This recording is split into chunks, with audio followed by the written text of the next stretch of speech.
তো আমাদের আজকের ক্লাস হচ্ছে আমরা চ্যাপ্টার 2 দিয়ে শুরু করব, আর এর ভিতরে আমরা কিছু গ্রামারও শিখবো। আজকে আমরা আর্টিকেল শুরু করব, যেটা হচ্ছে জার্মান গ্রামারের জন্য ধরেন মনে রাখার জন্য একটু ডিফিকাল্ট, বাট ওটুকের বাইরে বাকি সব ইজি। আর আরেকটা কথা হচ্ছে, আমরা যদি পুরো একটা জার্মান ল্যাঙ্গুয়েজটাকে ভাগ করি বা যে কোনো ল্যাঙ্গুয়েজকে ভাগ করি, আমরা তো জানি একটা ল্যাঙ্গুয়েজে 4টা মডিউল থাকে। ফার্স্ট হচ্ছে ধরেন লিসেনিং, দেন ধরেন রিডিং, রাইটিং, আর হচ্ছে স্পিকিং। এখন এই আমাদের যে গ্রামারটা, আমরা যে গ্রামার পড়তেছি, গ্রামার গুলো কোন জায়গায় বেশি কাজে লাগে? আমাদের গ্রামারটা কাজে লাগে শুধু রাইটিং এ, তাই না? কারণ হচ্ছে লিসেনিং এ তো অডিও বাজবে, ওইখান থেকে আমি আনসার করবো, এটার জন্য আমার গ্রামার দরকার নাই। রিডিং এ ওরা লিখেই থাকবে, আমি ওইটা পরে পরে আনসার দিব, আমার গ্রামারের দরকার নাই। শুধুমাত্র রাইটিং এ যখন আমি একটা ব্রিফ লিখতে যাই, রাইটিং এরও তো অনেকগুলা টাইল আছে বা পার্ট আছে। যেমন আমাদের ডয়েচ A1-এ গুতে ইনস্টিটিউটের যে পরীক্ষা, ওইখানে রাইটিং এর মধ্যে পার্ট হচ্ছে দুইটা। একটা হচ্ছে একটা ফর্ম ফিল আপ করা, আর একটা হচ্ছে একটা চিঠি বা লেটার লেখা, ব্রিফ বলে এটাকে ডয়েছে। তো লেটার লেখা, তো ফর্ম ফিল আপের মধ্যে আমার কোনো গ্রামার দরকার লাগতেছে না। আমার লেটার লেখার মধ্যে 30 ওয়ার্ডের একটা লেটার লিখতে হবে বা ব্রিফ লিখতে হবে।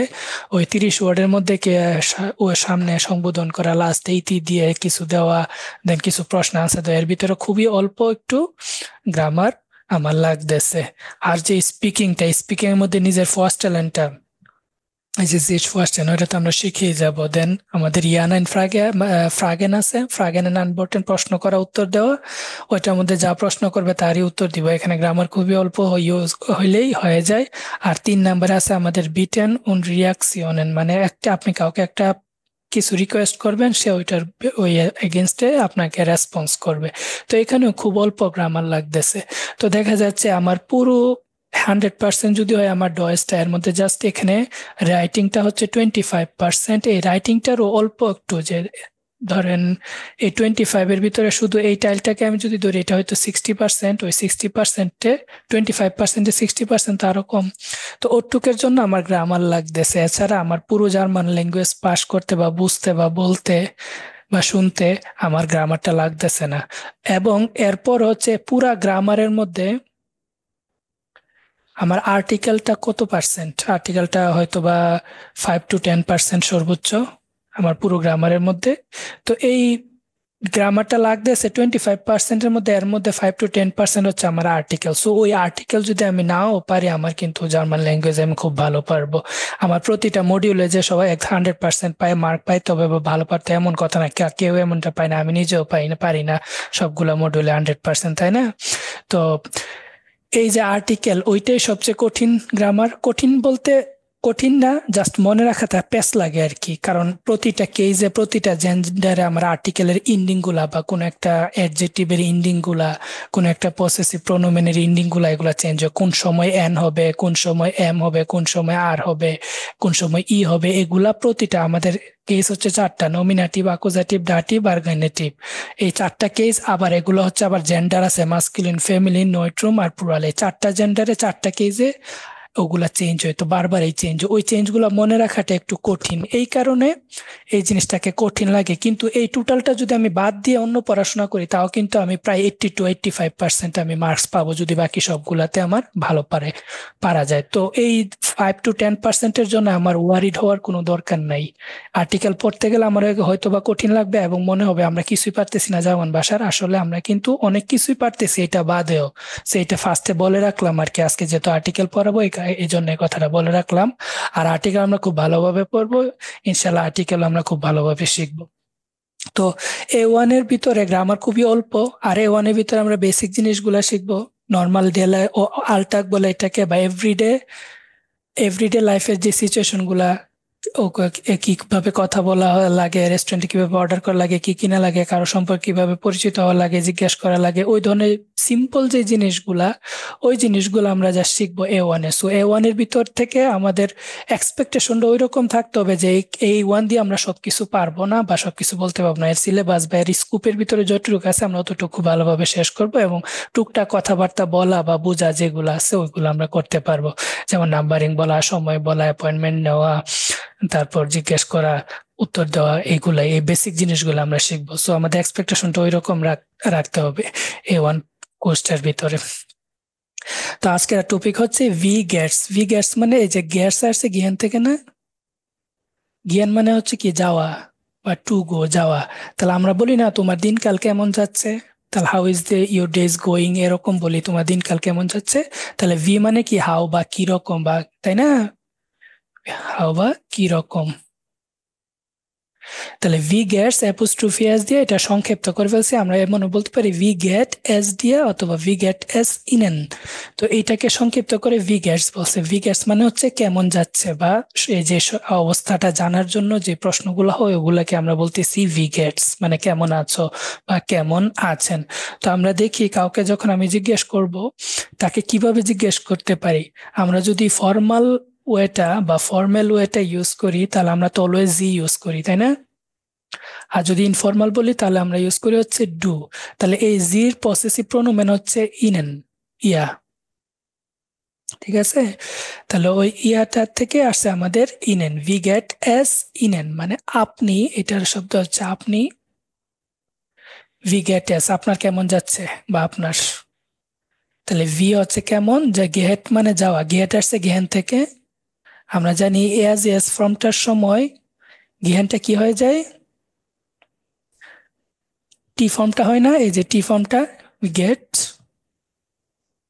আপনারা বার কনজুগেশন গুলা দেখছিলেন। জি জি। তাহলে এই যে ইএনটা বাদ যে আমাদের হয়ে যায় টি ফর্মটা। তাহলে এই যে এজ আছে মানে এটা কেমন যাচ্ছে আপনার, এই যে এজ এর জন্য গেনটা হয়ে গেছে কি গেট। তাহলে ভি গেট এস ইনেন মানে আপনি কেমন আছেন। অথবা আমরা বলতে পারি যে ভি গেট এস ডিয়া মানে তুমি কেমন আছো বা তোমার কেমন যাচ্ছে। তাহলে আপনার কেমন যাচ্ছে, অথবা ডিয়া আসছে ডু থেকে, ডু এর ডাটিভ ফর্ম হচ্ছে ডিয়া। সেম ভাবে ইনেন হচ্ছে জি এর ডাটিভ ফর্ম। আমরা দেখবো নমিনেটিভ, অ্যাকুজাটিভ, ডাটিভ। এই যে ইস, ইস মানে হচ্ছে আমি, ইসের অ্যাকুজাটিভ ফর্ম হচ্ছে মিস মানে এটা অবজেক্টিভ ফর্ম আর কি। আমরা সাবজেক্ট অবজেক্ট করি না, আয়ের অবজেক্ট হচ্ছে মি, এরকম ওইটা রয়েছে অ্যাকুজাটিভ আর ডাটিভ দুটোই অবজেক্টিভ ফর্ম মিস। আর এটা ডাটিভ কেস হচ্ছে মিয়া। সেম ভাবে ডু, ডু এর অ্যাকুজাটিভ হচ্ছে ডিশ টিয়া। আর ডাটিভ হচ্ছে ডিয়া। তাহলে এখানে এই ডিয়াটা ডু থেকে আসছে মানে তোমার কেমন যাচ্ছে। ভি গেটেস যে এটা হচ্ছে ইনফর্মাল আর ইনেনটা হচ্ছে ফর্মাল। তাহলে আমরা এভাবে জিজ্ঞেস করতে পারি ভি গেট এস ডিয়া অথবা ভি গেট এস ইনেন। এক ভাই আমাকে শুরুতেই জিজ্ঞেস করছিলেন না আজকে, ভি গেট এস দিয়া দিয়ে জিজ্ঞেস করছেন। হ্যালো ভি গেট এস দিয়া মিসুক ভাই, ডানকে ইস বিন গুড। তো ভাই, আমরা না বললাম যে জি থাকলে ইনফর্মাল ইনফিনিটিভ ফর্ম হবে আর ডু থাকলে এসটি হবে, তাহলে এখানে তো দুই জায়গায় শুধু টি এখানে হলো। এখানে এসটা হচ্ছে সাবজেক্ট নমিনেটিভ। এই যে এসটা, এস এর জন্য কি হয় গেট হয়, আর ওইটা হচ্ছে ডাটিভ কেসে চলে গেছে। তাহলে আমরা দেখবো নমিনেটিভ কি, একুজেটিভ কি, ডাটিভ কি। তো যেটা সাবজেক্ট, সাবজেক্টের উপর ডিপেন্ড করে ভার্বটার কনজুগেশন হয় না। তো এখানে সাবজেক্ট হচ্ছে এসটা। এস তো ভাই ফর্মাল না, ফর্মাল জির জন্য কি এস ফর্মাল হবে? আমরা প্রশ্নটার মধ্যে এই যে ভার্বের কনজুগেশনটা ওইটা সবসময় কাকে ফলো করবে, সাবজেক্টটাকে, তাই না। এখানে সাবজেক্টটাকে এস।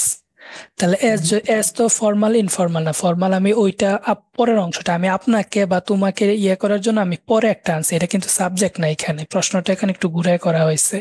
তো এখানে সাবজেক্ট হচ্ছে এসটা। তো এসটার উপর ডিপেন্ড করে আমার ভার্বের কনজুগেশনটা কি হবে। তাহলে এস এর জন্য এস, এস ফর্মটার জন্য গিয়েন থেকে কি হয়, গিয়েট হয় না টি আচ্ছা, ফর্মটা। বুঝতে পারছি, তো এস এই হলো কারণে গিয়েটটা সাবজেক্ট। হয়েছে।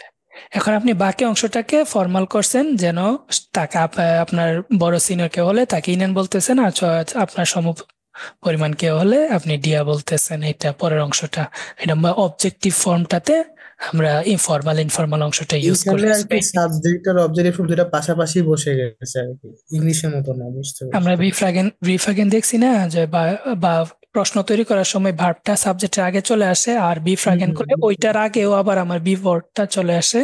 তো এখানে দেখেন এই দুটোটা আমার প্রশ্নটা তৈরি করার জন্য আসছে, এজন্য আমার সাবজেক্টটা পরে আছে। ঠিক আছে, বুঝতে পারছি। তাহলে এই দুটোটাকে যদি আমি সংক্ষেপে করি তাহলে হচ্ছে ভি গেটস অ্যাপোস্ট্রোফি দিয়ে এস দিলাম, ওই যে এস এর এসটা দিয়ে দিলাম, আর বাকি কিছু আমি লিখলাম না, হাউ আর ইউ মানে কেমন যাচ্ছে। সংক্ষেপ। তাহলে প্রশ্নটা যদি হয় ভি গেট এস ডিয়া বা ভি গেট এস ইনেন বা ভি গেট কেমন যাচ্ছে, তখন আমার এর উত্তরটা কি হতে পারে? মিয়া। মিয়া হচ্ছে ওই যে ডিয়া, আমি যদি ডিয়া দিয়ে আমাকে প্রশ্ন করে মানে আপনার কেমন যাচ্ছে, তাহলে আমি বলবো না আমার, তাহলে মিয়া দিয়ে করব। ইসের অবজেক্ট ডাটিভ কেস হচ্ছে মিয়া। তাহলে মিয়া গেট এস গুড। গুড মানে হচ্ছে ভালো। মিয়া গেট এস গুড, এই যে এইটাই সাবজেক্ট, এসটাই রয়ে গেছে। আমার প্রশ্নটা যেভাবে করছে এভাবে উত্তর দিলাম, অথবা এভাবে বলতে পারি ইস বিন গুড, আমি ভালো আছি। ইস বিন গুড, আমি ভালো আছি। অথবা আপনি জাস্ট কিছু সংক্ষিপ্ত ওয়ার্ড ইউজ করতে পারেন।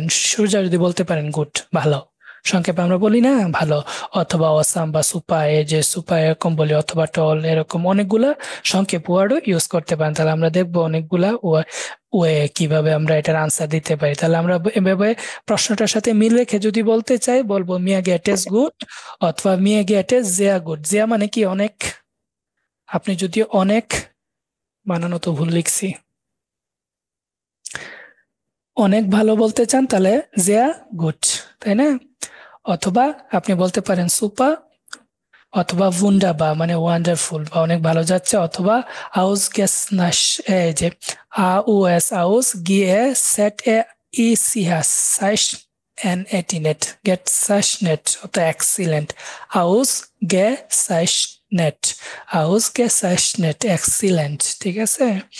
অথবা টল মানে হচ্ছে অসাম, অথবা প্রিমা মানে গ্রেট, বা ফ্যান্টাস্টিস মানে ফ্যান্টাস্টিক, খুব ভালো যাচ্ছে দিনকাল। তো এরকম আপনি ফুল ফর্মটা ইউজ করলে হয়, অথবা সিম্পলি বললে হয়, অথবা একদম সিম্পলি বলতে পারেন ইস বিন গুড, অথবা গুড ডানকে। কেউ কেউ যখন আপনাকে জিজ্ঞেস করে আপনি কেমন আছেন, তখন তাকে একটা থ্যাঙ্কস দিবেন, এটা একটা কার্টিসি আর কি। ডানকে গুড, দেখবেন আমরা একটা ডায়লগ পড়বো, ওরা ডানকে বলে দেন গুড বলছে, এরকম দেখবো ডানকে গুড উন্ডিয়া এবং তুমি কেমন আছো, এরকম ভাবে উল্টা প্রশ্ন করে। তাহলে আমরা বিভিন্ন ভাবে এর উত্তরটা দিতে পারি। এখন সেম জিনিসটা যদি আমি তাকে জিজ্ঞেস করি, তাহলে আমি আবার পুরা প্রশ্নটাও রিপিট করতে পারি উন্ড ভিগেটেস দিয়া এবং তুমি কেমন আছো, অথবা আমি বলতে পারি উন্ড ডু এবং তুমি, অথবা এরকম সংক্ষেপে উন্ড ভিগেটেস ইনেন, এইভাবেও বলতে পারি। অথবা দেখেন আপনি যদি ভালো না থাকেন বা খুব অল্প ভালো থাকেন, বলতে পারেন এস গেট। আমরা বলি না এই যে চলতেছে, কেউ যদি জিজ্ঞেস করে যে কেমন আছো, এই যে চলতেছে, তাহলে এস গেট মানে এটা যাচ্ছে, মানে চলতেছে, মানে নট টু ব্যাড, চলতেছে।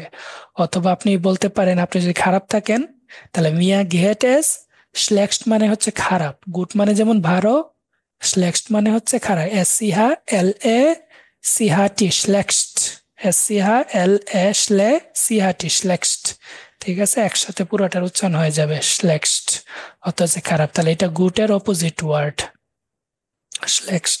অথবা যদি অনেক খারাপ যাচ্ছে, তাহলে জিয়া স্লেক্সড, জিয়া মানেই তো অনেক, তাহলে গুড হলে জিয়া গুড হইতে পারে, স্লেক্সড হলে জিয়া স্লেক্সড আমরা বলতে পারি অনেক খারাপের জন্য।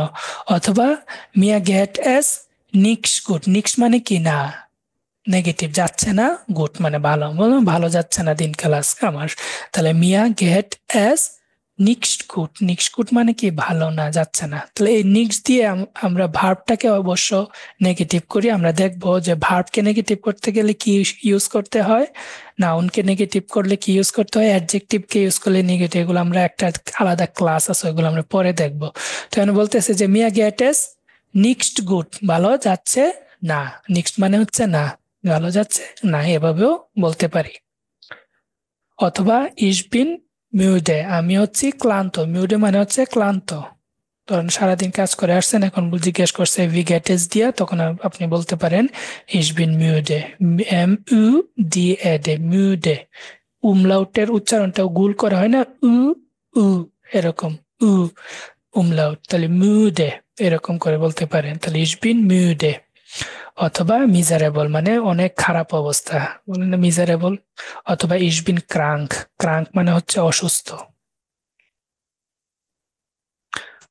ঠিক আছে? ইস বিন ক্রাঙ্ক, এগুলো হচ্ছে নেগেটিভ অবস্থাগুলা। পজিটিভ অবস্থাগুলো গুড, জিয়া গুড, সুপার, বুন্ডাবা, বুন্ডাশুন, তারপর টল, গেট, পিমা যা আছে তা সব বলতে পারেন। আর যদি খারাপ হয় তাহলে বলতে পারেন এস গেট, অথবা মিয়া গেট এস গুড, নিক্সট গুড, স্লেক্সড, জিয়া স্লেক্সড, মিউডে, ক্রাঙ্ক, এরকম এই ধরনের নেগেটিভ ওয়ার্ড গুলো ইউজ করতে পারেন। তারপর আপনি ভাই যদি এইখানে হ্যাঁ এইখানে সব জায়গায় এস কথাটা কেন আসতেছে? এস মানে তো তুমি না, বা এরকম কিছু। গুড প্রশ্নটা বললে হচ্ছে এস আসছে। অবস্থাটাকে রিপ্রেজেন্ট করতে, তোমার অবস্থাটা কেমন যাচ্ছে, তাহলে তোমার অবস্থা এটা কি, এস মানে হচ্ছে ইট বা এটা, তাই না?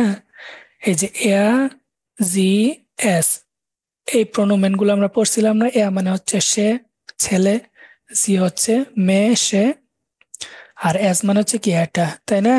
তাহলে এই যে তার অবস্থাটা জিজ্ঞেস করতেছে, এই জন্য এস দিয়ে প্রশ্নটা করছে আর কি। প্রশ্নটা এমনি ঘুরায় করা হয়, জার্মান ভাষায় অনেকগুলো প্রশ্ন ডিরেক্টলি না করে একটু ঘুরায় করে, যেমন ভি হাইসেন জি, আপনার নাম কি? ভি মানে কি, হাউ, কিভাবে, হাইসেন মানে ডাকা হয়, কিভাবে ডাকা হয়, জি মানে আপনাকে, আপনাকে কিভাবে ডাকা হয়, তার মানেই হচ্ছে আপনার নাম কি। তো এরকম ভাবে এখানেও প্রশ্নটা করা হয়, ভি গেট এস দিয়া বা ভি গেট এস ইনেন মানে কেমন যাচ্ছে আপনার দিনকাল। তো এই এস দিয়ে এটাকে, এই অবস্থাটাকে রিপ্রেজেন্ট করে আর কি, প্রোনোমেনটা, প্রোনাউনটা। তাহলে উল্টা যখন তাকে আবার জিজ্ঞেস করবেন যে আমি ভালো আছি, তুমি কেমন আছো, তাহলে আমি তো আবার পুরো প্রশ্নটা না করে আমরা বলি না যে এবং তুমি, তুমি কেমন আছো? তাহলে এরকম বলতে হবে উন মানে এবং। যদি ফর্মাল ইউজ করতে চান তাহলে ইনেন বলবেন, উন্ড ইনেন, অথবা ইনফর্মাল হলে উন দিয়া এবং তুমি। তাহলে এরকম প্রশ্ন করতে, অথবা আহ, আপনি আবার পুরোটাই প্রশ্ন করতে পারেন যে উন্ড ভি গেটেস দিয়া এবং তুমি কেমন আছো, তাহলে পুরোটা ইউজ করতে পারেন, অথবা সংক্ষেপ ইউজ করতে পারেন, এবং আনসার আর যদি সেম হয় তাহলে বলতে পারেন যে আও গুড মানে অলসো ফাইন, ডানকে, থ্যাংক ইউ। অথবা আপনি আপনার যে অবস্থা, যেগুলা, যদি আপনি অসুস্থ থাকেন বলতে পারেন ইস বিন ক্রাঙ্ক, আমি অসুস্থ, অথবা ইস বিন মিউডে, আমি ক্লান্ত, এরকম আপনার যা অবস্থা তা ওইভাবে বলে দিতে পারেন। তাহলে আপনাদেরকে যদি জিজ্ঞেস করি ভি গেট এস ইনেন, আনসার কি দিবেন মিশুক ভাই? Mir geht es gut. হ্যাঁ, তাহলে ডার্টি ফর্মটা আমরা কেন ইউজ করলাম, এই যে ইভেন? আমরা যখন অবজেক্টিভ ফর্ম ইউজ করি তখন তার পজিশনের উপর, তার ভার্বের উপর, প্রিপোজিশনের উপর নির্ভর করে আমাদের অবজেক্টিভ ফর্ম এখানে অ্যাকুজাটিভ ইউজ করে, ডাটিভ ইউজ করে, ওইটা চেঞ্জ হয়।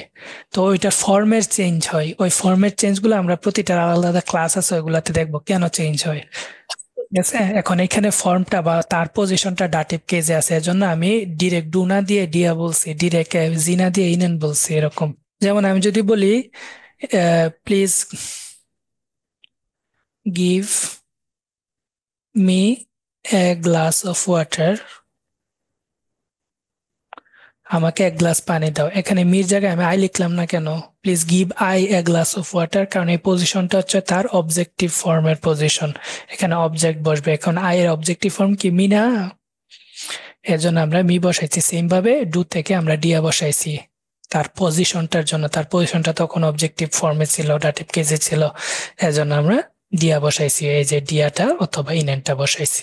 এখানে অনেক কিছু উজ্জ আছে, এখানে আমরা সংক্ষেপে প্রশ্নটা করছি, এখানে আরো সামনে অনেক কিছু আছে, তাই না? সংক্ষেপে করে ফেলছি আমরা ভি গেট এস ইনেন। তাহলে এসটা এখানে নমিনেটিভ কেস মানে সাবজেক্ট, আর ইনেন বা ডিয়া এগুলো হচ্ছে আমাদের ডাটিভ কেস। এগুলো আমরা দেখবো আমাদের নমিনেটিভ, অ্যাকুজেটিভ, ডাটিভের ক্লাস আছে, ওই ক্লাস করলে আস্তে আস্তে আমরা বুঝবো।